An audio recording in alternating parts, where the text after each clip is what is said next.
Mickey Mouse, Cinderella, Nemo, Snow White. Recognize any of those names? It's almost a given as an American child that you'll be exposed to animation in one form or another. Today we're going to explore where popular cartoons got their start and how basic line drawings evolved into feature films like Sin City. The very first moving animations were produced as toys around the Victorian era. Toys such as the praxinoscope, invented by Charles Emile Renault, used a strip of pictures showing frames of successive movement placed around a wheel so that when the wheel was spun, an image would appear to move.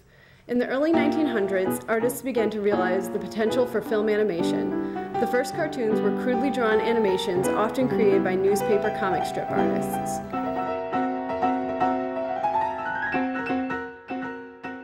In 1914, Winsor McCay created the animated character Gertie the Dinosaur from a comic strip character he had created. Gertie the Dinosaur became one of the first successful, fully animated cartoons.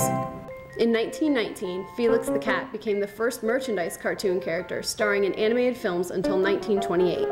As Felix entered the last of his 9 lives, newcomer Mickey Mouse swept America by storm, starring in such movies as Plain Crazy and Steamboat Willie, both in 1928. Shortly after its initial release, Steamboat Willie was re-released with synchronized sound, making it the first animated film to do so.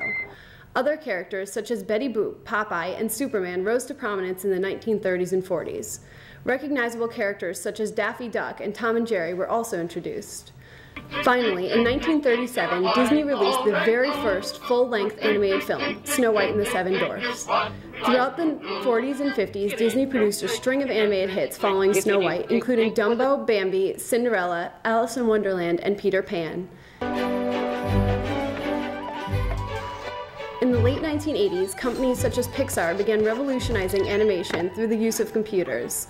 By the 1990s, feature films with hand-drawn animation were becoming a rarity. Computer-generated animations were becoming all the rage, with films such as Finding Nemo grossing well over $300 million at the box office.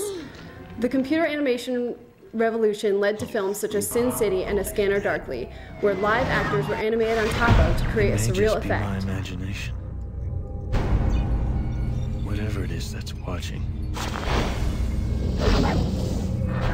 it's not human. So what does the future of animation hold? As animated films shift completely from hand-drawn to computer-drawn, will the art of manually drawn animation disappear completely? Or will the demand for this lost art increase as people lose interest in computer-created material? This is Kris Keeler reporting for Demtech.org.